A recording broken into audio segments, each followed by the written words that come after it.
अस्सलाम वालेकुम students. Chemistry की क्लास में हम आज का टॉपिक स्टार्ट करते हैं, दैट इज़ हैलोजिनेशन। हम क्या पढ़ रहे हैं? हम पढ़ रहे हैं केमिकल रिएक्शंस ऑफ अल्केन्स, जिसमें से 3 रिएक्शंस आपने ऑलरेडी कर लिए हैं। आज हमने जो रिएक्शन करना है दैट इज़ हैलोजिनेशन। थोड़ा सा बाकी रिएक्शंस के हिसाब से थोड़ा सा मुख्तलिफ है, क्योंकि हमने इसका बाकायदा मैकेनिज़्म करना है, इसलिए ज़रूरी है कि आप लोग इसको मेरे साथ साथ पिक करते रहें और इसको हर तरह से हर पॉइंट को क्लियरली समझें। Halogenation means addition of halogen. What is halogen? Halogen are 7th group elements: fluorine, chlorine, bromine and iodine. Halogens की एडिशन को विद इन अल्केन और any compound is called halogenation. लेकिन अल्केन्स में halogen add होंगे in the presence of sunlight और UV light.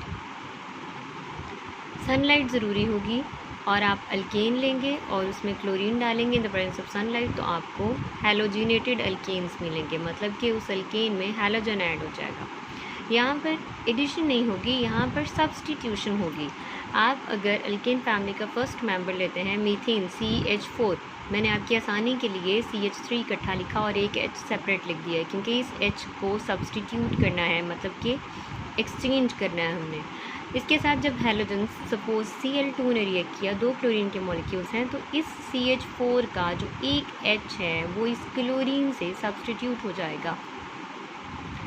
इस H को, ये 2 क्लोरीन है, एक क्लोरीन इस H को ले लेगा और दूसरा क्लोरीन इस CH3 के साथ कंबाइन हो जाएगा। आप ये कह सकते हैं कि यहाँ पर 2 Cl ऐड हो गए और ये आपस में टूट गए हैं। यहाँ पर अगर आप देखें तो 2 Cl थे, एक Cl CH3 के साथ आ गया CH3Cl और दूसरा Cl इस H के साथ आ गया HCl। तो ये आपके पास सब्सटीट्यूशन हो गई। अब ये जो हैलोजिनेशन होती है ये सक्सेसिव रिप्लेसमेंट ऑफ हैलोजन होती है। अब इसका मतलब क्या है? इसका मतलब ये है कि आहिस्ता आहिस्ता एक एक स्टेप में हर हाइड्रोजन हैलोजन के साथ सब्सटीट्यूट होता जाएगा। इस फर्स्ट स्टेप में इस अल्केन में एक हैलोजन ने एक हाइड्रोजन को सब्सटीट्यूट किया। अगर इस रिएक्शन कंडीशन को रहने दिया जाए, मतलब कि सनलाइट भी रहे और हैलोजन भी रहे, तो इस CH3Cl में से भी मज़ीद एक हाइड्रोजन एक नए क्लोरीन के साथ सब्सटीट्यूट हो जाएगा। यहाँ पर अगर आप देखें तो CH3 है, ये CH2 और ये H, CH3 और ये Cl। मैंने इसको खोल दिया क्योंकि इस H को भी हमने सब्सटीट्यूट करवाना है। सक्सेसिव मतलब कि एक स्टेप में एक हाइड्रोजन सब्सटीट्यूट होगा। तो यहाँ पर एक हाइड्रोजन से सब्सटीट्यूट हो गया। नेक्स्ट स्टेप में दोबारा एक और हाइड्रोजन इस Cl से सब्सटीट्यूट होगा, तो देख लें CH2Cl2 बन जाएगा। ये CH2 और ये एक Cl और यहाँ पर भी Cl लग गया, CH2Cl2 बन गया प्लस HCl। अब इसमें कितने हाइड्रोजन हैं? 2। कितने क्लोरीन हैं? 2।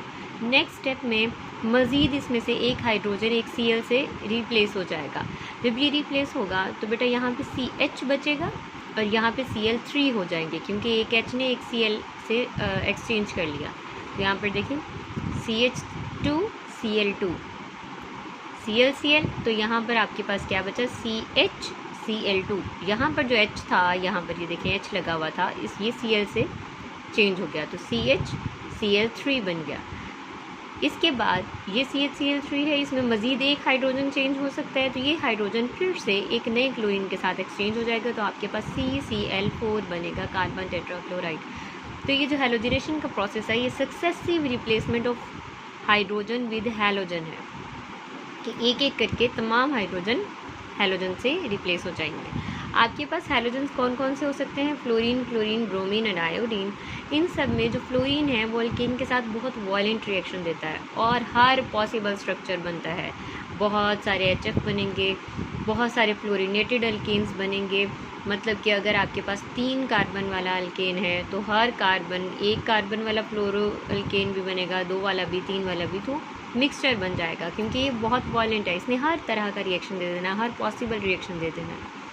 फ्लोरीन और ब्रोमीन के साथ हम इनका रिएक्शन पढ़ते हैं, बड़े अच्छे रिएक्शंस देते हैं इनके साथ, लेकिन आयोडीन जो है वो very slow and reversible reaction होता है, तो आयोडीनेशन का भी कोई फ़ायदा नहीं होता।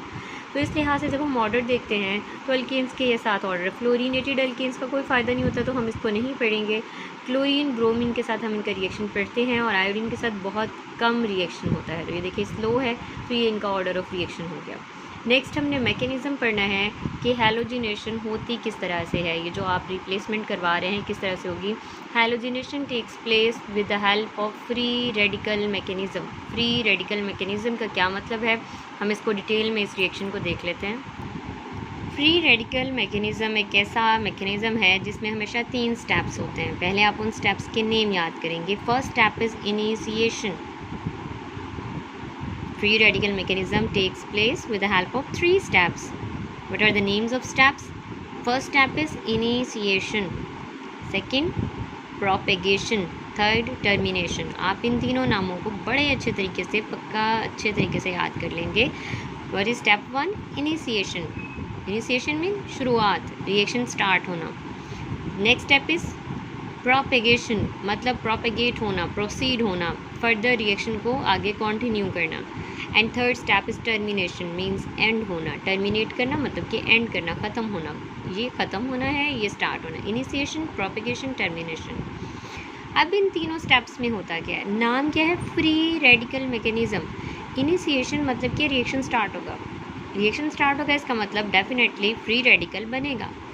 अब फ्री रेडिकल कैसे बनेगा कि आपके पास जो हैलोजन है, क्लोरीन का मॉलिक्यूल है Cl2, उसके ऊपर जब सनलाइट पड़ेगी तो बेटा दोनों के दोनों यहाँ से ये जो मॉलिक्यूल है यहाँ से ये टूटेगा और हर क्लोरीन अपना एक एक अनपेयर्ड इलेक्ट्रॉन लेके सेपरेट हो जाएगा। What is free radical?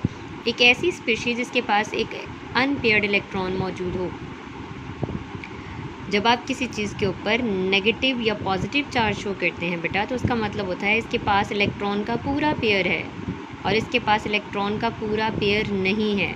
अब मिसाल के तौर पे अगर आप लिखते हैं Cl नेगेटिव या Na पॉजिटिव, तो इसका मतलब है सोडियम के पास पूरा का पूरा पेयर नहीं है, डेफिशिएंसी है। और इसका मतलब क्या है, इसके पास पूरा का पूरा पेयर है। लेकिन रेडिकल क्या होता है कि अनपेयर्ड 1 इलेक्ट्रॉन इज़ प्रेजेंट। यहाँ पे पेयर है, free radical means only single electron is present. तो आपके पास इनिशिएशन स्टेप में जो क्लोरीन का मॉलिक्यूल है या जो भी हैलोजन है उसका जो मॉलिक्यूल है वो सनलाइट की प्रेजेंस में यहाँ से बॉन्ड ब्रेक हो जाएगा और हर किसी के पास अपना अपना अनपेयर्ड इलेक्ट्रॉन होगा। अब ये बहुत ज़्यादा रिएक्टिव स्पेशी होते हैं, ये बहुत फास्ट रिएक्शंस देते हैं। इनको जहाँ पर भी जो भी चीज़ मिलेगी इन्होंने उसके साथ रिएक्शन देना है। प्रोपेगेशन स्टेप के अंदर क्या होगा कि ये जो रेडिकल बना हैलोजन वाला उसने अल्केन के ऊपर अटैक करना है। यहाँ पर हमने CH4 लिया है, तो मैंने आपकी आसानी के लिए H को थोड़ा खोल के लिख दिया है क्योंकि H ने सब्सटीट्यूट होना है, लेकिन ये है CH4। अब ये जो CH4 है इसके ऊपर जब क्लोरीन रेडिकल ने अटैक किया तो रेडिकल ने कोशिश करनी है कि इसको कुछ ना कुछ मिल जाए ताकि इसका अनपेयर्ड इलेक्ट्रॉन पेयर हो जाए। अब ये क्या करेगा, ये यहाँ से H को ले लेगा। इसके लिए बड़ा आसान है यहाँ से H लेना। तो ये H को इसके साथ मिलके HCl बना देगा। जब H यहाँ से निकलेगा, यहाँ से बॉन्ड को तोड़ें आप, बिल्कुल जैसे आपने यहाँ से बॉन्ड को तोड़ा था, तो आपके पास एक एक रेडिकल आ गया था। अब आपने यहाँ से बॉन्ड को तोड़ा तो आपके पास यहाँ पर और यहाँ पर एक अनपेयर्ड इलेक्ट्रॉन आ जाएगा। अब यहाँ पर जो अनपेयर्ड इलेक्ट्रॉन है ये रेडिकल इस रेडिकल के साथ रिएक्शन देगा और HCl बना देगा, जबकि ये वाला जो स्पीशी है ये CH3 रेडिकल की फॉर्म में सेपरेट मौजूद होगा। यहाँ पर अब आप देखें तो यहाँ पे CH3 रेडिकल बच गया और साथ में HCl बन गया। इस रेडिकल ने फ़ौरन से रिएक्शन दे दिया। लेकिन बेटा अब ये जो रेडिकल बना है, रेडिकल की ये प्रॉपर्टी होती है कि वो बहुत फास्ट रिएक्शंस देते हैं। अब ये कहाँ फास्ट रिएक्शन देगा, ये CH3 रेडिकल नया क्लोरीन का मॉलिक्यूल लेगा ClCl। इसके ऊपर जब सनलाइट पड़ेगी तो सिमिलरली ये जो सनलाइट है इसका काम है फ्री रेडिकल बनाना। अब ये फ्री रेडिकल कैसे बनाएगी, ये यहाँ से ClCl को ब्रेक कर देगी। जब यहाँ से ClCl ब्रेक हुआ तो ये भी एक रेडिकल बन गया, ये भी एक रेडिकल बन गया। जब ये रेडिकल बने तो इस रेडिकल ने फ़ौरन से इस रेडिकल के साथ रिएक्शन दिया CH3Cl, जबकि ये जो Cl रेडिकल था ये अलग से यहाँ पर सेपरेट पड़ा रहेगा। उसके बाद जो इसका लास्ट स्टेप है that is termination. Termination means क्या है, ये इसका ख़त्म होना है। रिएक्शन जो है हम इसको एंड की तरफ लेके जा रहे हैं। तो ये रिएक्शन एंड कैसे होगा कि जितने भी रेडिकल्स होंगे आपके पास यहाँ पर 2 तरह के रेडिकल्स बन रहे हैं प्रोडक्ट्स में। अगर आप देखें, एक मिथाइल रेडिकल बन रहा है, दूसरा क्लोरीन रेडिकल बन रहा है, ठीक है। प्रोपेगेशन के दौरान एक रेडिकल एक न्यूट्रल स्पीशी के साथ रिएक्ट करेगा और प्रोडक्ट में भी एक न्यूट्रल स्पीशी बनेगी और एक रेडिकल बनेगा। जबकि टर्मिनेशन के अंदर दोनों रेडिकल्स आपके साथ कंबाइन होंगे और एक न्यूट्रल स्पीशी आपके पास बन जाएगी। यहाँ पर अगर आप देखें इनिशिएशन में न्यूट्रल स्पीशी थी, उससे 2 रेडिकल्स बने थे। प्रोपेगेशन में एक रेडिकल एक न्यूट्रल स्पीशी, रिएक्शन के बाद एक फ्री रेडिकल और एक न्यूट्रल स्पीशी देंगे। दोनों स्टेप्स में यही प्रोसीजर होगा। जबकि यहाँ पे टर्मिनेशन के अंदर दोनों रेडिकल्स कंबाइन होंगे और एक न्यूट्रल स्पीशी बनेगी। Termination is just opposite to initiation और प्रोपेगेशन जो है वो इन दोनों के मिडल सेक्शन में। और प्रोपेगेशन के और बहुत सारे स्टेप्स हो सकते हैं जिसकी वजह से हमारे पास डिफरेंट प्रोडक्ट्स मिलती हैं। तो ये इसके टोटल 3 स्टेप्स हैं। जबकि ये जो प्रोपेगेशन का स्टेप है इसको हम डिटेल में अपनी बुक से चेक करते हैं। यहाँ पर अगर फर्स्ट हम मिथाइल क्लोराइड देखें, जो कि हम यहाँ पर बना रहे हैं सेकंड स्टेप में, प्रोपेगेशन के दौरान हम यहाँ पर ये बना के आए मिथाइल रेडिकल। तो प्रोपेगेशन में हम यहाँ से आगे चलते हैं कि प्रोपेगेशन में ये फर्दर रिएक्शन किस तरह से करेगा। तो यहाँ पर ये आपके पास मिथाइल रेडिकल है CH3Cl, ये दोबारा से क्लोरीन रेडिकल के साथ रिएक्शन करेगा। अब ये न्यूट्रल स्पीशी है, ये रेडिकल के साथ रिएक्शन कर रहा है, तो यहाँ से एक HCl के साथ चला जाएगा और ये रेडिकल बन जाएगा। अगर आप देखें तो ये Cl के साथ H आ गया, जबकि यहाँ पर C के ऊपर आपके पास एक रेडिकल जनरेट हो गया। ये जो रेडिकल बना CH2Cl रेडिकल, क्लोरीन के ऊपर आप रेडिकल को शो करेंगे तो ये न्यूट्रल Cl2 के साथ रिएक्शन करेगा। यहाँ पर आपके पास ये जो रेडिकल है इसने यहाँ से ये बॉन्ड टूटेगा और यहाँ से टूटने के बाद एक क्लोरीन यहाँ पे चला जाएगा और दूसरा क्लोरीन रेडिकल बन जाएगा। यहाँ पे देखें एक क्लोरीन रेडिकल बन गया और एक जो क्लोरीन है ये इसके साथ CH2Cl के साथ आ गया, तो आपके पास CH2Cl2 बन गया, दैट इज़ डाइक्लोरोमीथेन। यहाँ पर अगर आप देखें तो ये CH2Cl2 है, ये CH2Cl2 फर्दर क्लोरीन रेडिकल जो जनरेट हुआ था उसी के साथ रिएक्शन करेगा। अब ये फिर रेडिकल है, ये यहाँ से H को ले लेगा और HCl बना देगा। जब H यहाँ से निकल जाएगा तो यहाँ पर इस कार्बन पर रेडिकल बन जाएगा। अब देखें इस कार्बन पे ये रेडिकल आ गया Cl2 और H, बाकी सब कुछ वैसा ही है और ये H निकल के इस Cl के साथ चला गया। नेक्स्ट स्टेप में अब ये जो CHCl2 रेडिकल है ये न्यूट्रल Cl2 के साथ रिएक्शन करेगा और इसके साथ रिएक्शन के नतीजे में बिल्कुल वैसे पहले की तरह ही यहाँ से बॉन्ड टूटेगा और जब यहाँ से बॉन्ड टूटेगा एक रेडिकल ये जनरेट होगा, एक रेडिकल ये जनरेट होगा, एक रेडिकल इस कार्बन के साथ अटैच हो जाएगा, रेडिकल आपस में मिक्स होंगे और एक Cl रेडिकल जनरेट हो जाएगा। आप यहाँ पर देख लें CCl2 और H था, ये CCl2 और H है और नेक्स्ट ये क्लोरीन इसके साथ एक क्लोरीन यहाँ पर बॉन्ड बन गया, ये क्लोरीन इसके साथ जुड़ गया और साथ में क्लोरीन रेडिकल जनरेट हुआ। नेक्स्ट स्टेप में अब यहाँ पे क्लोरीन रेडिकल है तो वो रिएक्टेंट होगा और ये रिएक्शन करेगा इसी प्रोडक्ट के साथ Cl3CH के साथ। तो ये क्लोरीन दोबारा से वैसे ही Cl ले ले, यहाँ से H को ले लेगा, HCl जनरेट हो जाएगा और इस कार्बन पर रेडिकल आ जाएगा, आपके सामने है। अब ये जो रेडिकल जनरेट हुआ इस रेडिकल ने दोबारा से न्यूट्रल Cl2 के साथ रिएक्शन करना है और यहाँ पर आपके पास CH, यहाँ पर ये मिस्टेक है, ये CCl4 बनेगा, कार्बन टेट्राक्लोराइड और Cl रेडिकल जनरेट होगा।